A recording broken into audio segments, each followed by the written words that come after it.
What if I told you that the single most important thing you could do to control your blood sugar after age 50 has absolutely nothing to do with cutting carbs, counting calories, or even taking more medication? I know that sounds too simple. You're probably thinking, I've heard this before, another miracle cure that doesn't actually work. And I completely understand that skepticism because I see it in my office every single day. You've tried the supplements, you've bought the special diabetic friendly foods, you've followed advice from well meaning friends and family members, and you're still waking up to blood sugar numbers in the 160s, 180s, sometimes even higher. My name is Dr. Sarah Mitchell, and I've been treating patients in their 60s and 70s for over 18 years, specializing in metabolic health and diabetes management. And I'm going to share something with you today that consistently helps my patients reduce their fasting blood sugar by 30 to 40% within 4 to 6 weeks without adding a single medication. I'm talking about patients who are doing everything right. They're taking their metformin exactly as prescribed. They're walking 30 minutes most days. They're avoiding the obvious sugars and white breads. And yet, their A1C keeps creeping up from 7.2 to 7.8 to 8.1, and they can't figure out why. I see the exhaustion in their faces, the frustration of checking their blood sugar every morning and seeing numbers that make no sense based on what they ate the day before, the money spent on test strips and copays and new diet books, and that constant mental vigilance, that feeling of having to think about diabetes every single moment of every single day. Before we go any further, I want you to do something for me. Leave a comment right now telling me what city or country you're watching from. I love seeing where my viewers are located, and it helps me understand what health topics matter most to different communities around the world. And let me be absolutely clear from the beginning. Nothing I'm about to share is a replacement for your prescribed medications. This is about supporting your current treatment plan safely and effectively. If you're on insulin, metformin, or any other diabetes medication, you continue taking it exactly as your doctor prescribed. What I'm sharing today works alongside your medical care, not instead of it. Now, let me explain what's actually happening inside your body after age 50 that makes blood sugar control so much harder than it used to be. First, your muscle mass naturally decreases by about 3 to 8% per decade after age 30, and this accelerates after 50. Why does that matter? Because your muscles are the primary place your body stores glucose. Less muscle means less storage capacity, which means more sugar circulating in your bloodstream. Second, your cells become progressively more resistant to insulin. The insulin is there, it's being produced, but your cells don't respond to it the way they did when you were 40. It's like knocking on a door and nobody answers. Third, your liver becomes less efficient at regulating glucose production overnight. So even when you haven't eaten anything for 12 hours, your liver is still pumping out glucose into your bloodstream. And fourth, here's what most people, including many healthcare providers, completely miss. The natural decline in kidney function that happens after age 50 dramatically affects how your body processes and eliminates glucose throughout the day. These aren't minor changes. Even mild insulin resistance, when it persists month after month, year after year, creates measurable damage to your blood vessels, your nerves, your kidneys, and your eyes. That's why I take every single point on the A1C scale seriously, because I've seen what happens when we don't. Let me tell you about Margaret. She came to see me about 2 years ago, age 67, and I remember her first words to me: Dr. Mitchell, I don't understand what I'm doing wrong. Margaret had been diabetic for 8 years. She was on metformin, 1,000 milligrams twice daily. She checked her blood sugar every single morning. She had completely eliminated desserts from her life. She walked around her neighborhood 5 days a week. She was tracking her carbs, reading labels, doing everything the diabetes educator told her to do. And yet, her fasting blood sugar was consistently between 165 and 185. Her husband, James, was worried. He'd say things like, maybe we need to see a specialist. Maybe the medication isn't working. Margaret felt like a failure, and that broke my heart because she was trying so incredibly hard. So I asked her a simple question about her daily routine.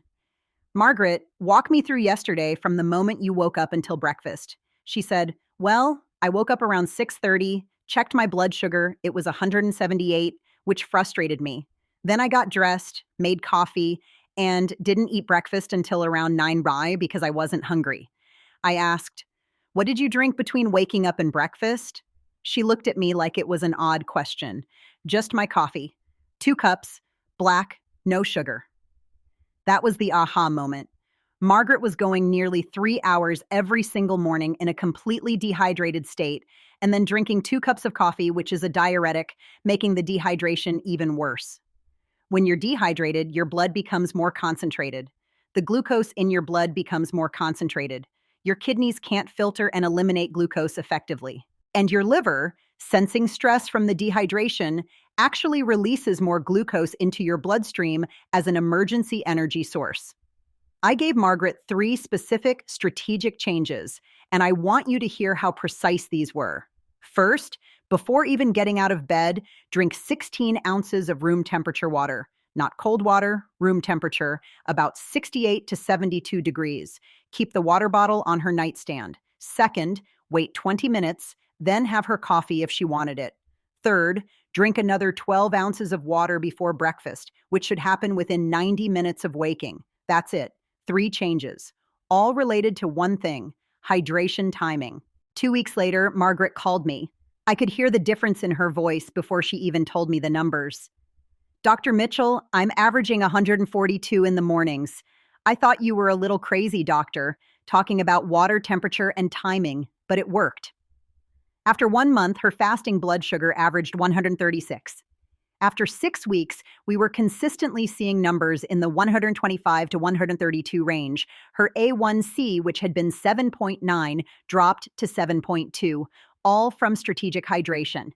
Before I teach you the exact method I use with my patients, let me explain the 3 most common mistakes I see every single week in my practice. Because if you're making even one of these mistakes, nothing else I tell you today will work as effectively as it should. Mistake number 1, drinking large amounts of water at the wrong times. Think about it like this. If you have a houseplant that's been dry for 3 days and you suddenly dump an entire pitcher of water on it all at once, most of that water runs right through the soil and out the bottom of the pot. The plant can't absorb it fast enough. Your body is exactly the same. If you drink 32 ounces of water all at once after being dehydrated for hours, most of that water goes straight through you. You urinate it out within 30 minutes, and your cells never actually got hydrated. The key is strategic timing and amounts that your body can actually absorb and use. Mistake number 2, waiting until you feel thirsty. Here's what people over 60 need to understand. Your thirst mechanism becomes significantly less sensitive as you age. By the time you actually feel thirsty, you're already measurably dehydrated. Your blood is already more concentrated. Your glucose is already harder to regulate. It's like waiting to water that plant until the leaves are visibly wilted. The damage is already happening. You cannot rely on thirst as your guide anymore. Mistake number 3, drinking only cold or ice water. I know, cold water feels refreshing, but here's the science. When you drink very cold water, your body has to expend significant energy to warm that water to body temperature before it can be absorbed and used. That process creates a temporary stress response, and stress, even mild stress, causes your liver to release more glucose. Room temperature water between 68 and 75 degrees is absorbed 20 to 30% faster than ice-cold water, with no stress response. That matters enormously when we're trying to regulate blood sugar. Now let me teach you the method I use with every single diabetic patient over 60 in my practice. I call it the H3 method: hydrate, hold, and habit. Each letter represents a specific phase of your morning routine, and each phase has precise timing and measurements that matter. The first H stands for hydrate upon waking. The moment you wake up, before checking your phone, before going to the bathroom, before getting out of bed, you drink 16 ounces of room temperature water. This should take you about 2 to 3 minutes. Not chugging it down, just steady, comfortable drinking. Keep the water bottle on your nightstand the night before. Why does this work? During sleep, you've been without any fluid intake for 6 to 8 hours. Your blood volume has decreased, your blood has become more concentrated, and your body is in a mild state of dehydration. That 16 ounces immediately begins the rehydration process. Within 15 to 20 minutes, your kidneys can start filtering more effectively, your blood vessels can dilate properly, and your liver receives the signal that resources are available so it doesn't need to keep dumping emergency glucose into your bloodstream. The second H stands for hold for 20 minutes. This is the waiting period between your first water intake and any other beverage, especially coffee or tea. During these 20 minutes, that water you just drank is being absorbed into your bloodstream, reaching your cells, and beginning to normalize your blood concentration. Your kidneys are starting to filter. Your liver is starting to calm down its glucose production. If you immediately follow water with coffee, which is a diuretic, you counteract all of this. The coffee causes you to urinate more, losing fluid, and you end up more dehydrated than when you started. So you hydrate first, then you hold for 20 minutes, then you can have your coffee or tea. The third H stands for habit throughout the day. This isn't just about morning hydration. After your morning routine, you continue strategic hydration with 8 to 10 ounces every 2 hours throughout the day. Not huge amounts all at once, but consistent, regular intake. The formula I give my patients is simple. Half your body weight in ounces, divided across the waking hours. If you weigh 160 pounds, that's 80 ounces total for the day. Spread that across 14 waking hours. That's about 6 ounces per hour, which you can do as 8 to 10 ounces every 2 hours. And at least 60% of this should be room temperature, not cold. Let me tell you about Robert, age 73. He'd been struggling with blood sugar control for 15 years. His A1C was 8.4. His fasting blood sugar was regularly in the 190s. He was on 2 medications plus a long-acting insulin. He was exhausted all the time. His feet tingled, and he told me, "Dr. Mitchell, I'm starting to think I'm just going to have to live with this." His biggest frustration was that he'd wake up with high blood sugar even though he barely ate dinner and didn't snack at night. It made no sense to him. I started Robert on the H3 method, but I told him to just focus on the morning routine first, just the waking hydration and the 20-minute hold before coffee. Nothing else changed initially. 3 weeks later, he came back for a follow-up, and he looked genuinely different, more alert, better color in his face. His fasting blood sugar had dropped to an average of 158. He said, "Doctor, I just feel better overall. I can't even describe it exactly, but something shifted." Over the next 2 months, as he added the throughout the day hydration habit, his fasting numbers continued to improve. We ended up reducing his long-acting insulin by 20% because his morning numbers were consistently in the 130s. His 3-month A1C came back at 7.6. That's almost a full point improvement just from strategic hydration timing. Now, let me answer the practical questions I get asked most often. How much exactly? Follow the formula. Half your body weight in ounces per day, with at least 16 ounces first thing in the morning. How often should you drink throughout the day?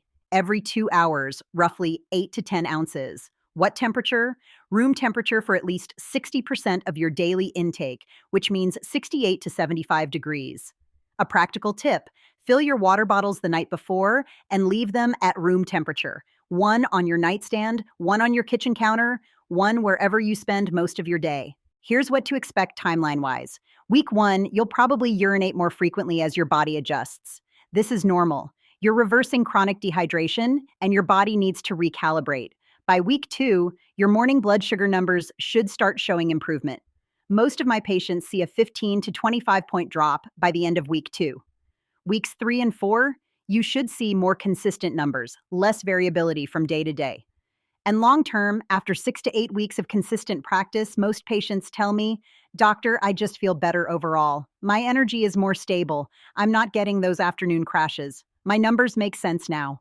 Let me be absolutely clear about something critical. This is not a replacement for your prescribed medical care. This is not a cure for diabetes. You do not stop taking your medications. You do not change your insulin doses without consulting your doctor. This method works alongside proper medical treatment, and if you have kidney disease, heart failure, or any condition where fluid intake needs to be monitored or restricted, you must consult your physician before making any changes to your hydration routine. This information is educational, and your specific medical situation is unique to you. Now I want to tell you about one more patient because her story represents why I'm so passionate about sharing this information. Her name is Patricia, age 69. She'd been diabetic for 18 years. She came to me with an A1C of 9.1, fasting blood sugars over 200, and she was on 3 medications. She was scared. She'd seen what happened to her older sister who'd lost partial vision from diabetic retinopathy. Patricia told me, Dr. Mitchell, I feel like I've failed at managing this. I've tried everything and nothing works. She was drinking maybe 20 ounces of fluid total per day, and it was mostly diet soda and iced tea. She never drank plain water because, in her words, it's boring and I just don't think about it. We had a very honest conversation. I told her, Patricia, I can't promise miracles, but I can promise that if you commit to the H3 method for 30 days, your body will respond. She was skeptical, but she agreed to try. The first week was hard for her. She texted me saying, I'm running to the bathroom every hour. This is inconvenient. I told her to stick with it, that her body was adjusting. By week 3, something shifted. Her morning numbers dropped from the 200s to the 170s. By week 6, she was consistently in the 140s. After 3 months on the H3 method, combined with her medications, her A1C dropped to 7.8. 6 months later, 7.3. She cried in my office. She said, I wish someone had told me this years ago. All this time, I thought I was broken. I thought my body just couldn't handle diabetes. And it was something so simple. We were able to reduce one of her medications, and she told me she felt like she'd gotten part of her life back. So here's what I want to challenge you personally to do. Try the H3 method for 21 days. That's 3 weeks. Here are your exact steps. Tonight, before bed, fill a 16-ounce water bottle and place it on your nightstand.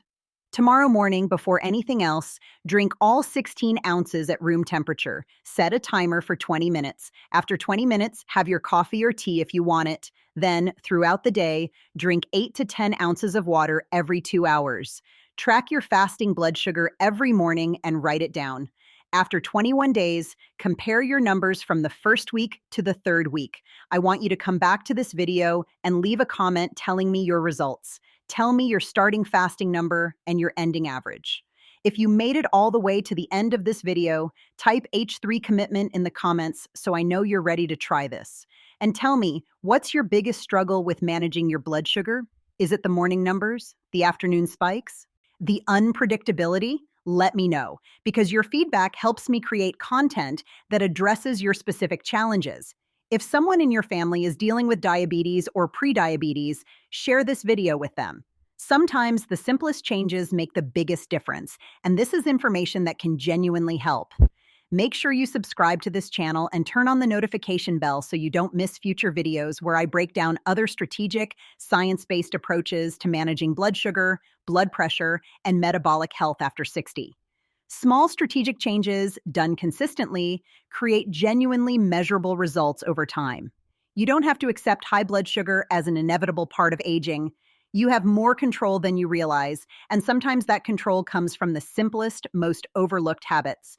This is Dr. Sarah Mitchell, and I'll see you in the next video.